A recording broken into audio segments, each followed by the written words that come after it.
एक आदमी और उसकी पत्नी चिड़ियाघर घूमने गए। वो देखते देखते वो बंदर के पिंजरे के पास पहुंचे। वहां उन्होंने देखा कि एक बंदर अपनी मादा के साथ बड़े जोश से खेल रहा था। यह देखकर पत्नी से अपने पति से कहा, देखो कितना रोमांटिक जानवर है, अपनी मादा के साथ कितने प्यार से खेल रहा है। तब पति चुप रहा। तभी पति पत्नी आगे गए तो उन्हें शेर का पिंजरा नजर आया। वहां उन्होंने देखा कि शेर और शेरनी दूर दूर बड़े आराम से बैठे थे। खामोश शेर एक कोने में अकेला बैठा था, जैसे शेरनी का कोई अस्तित्व ही नहीं हो।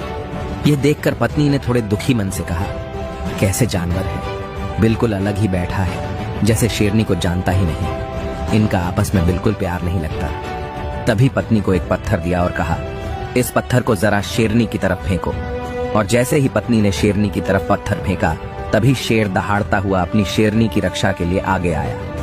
अब पति अपनी पत्नी को एक पत्थर और दिया और कहा, अब इसे बंदरिया की तरफ फेंको।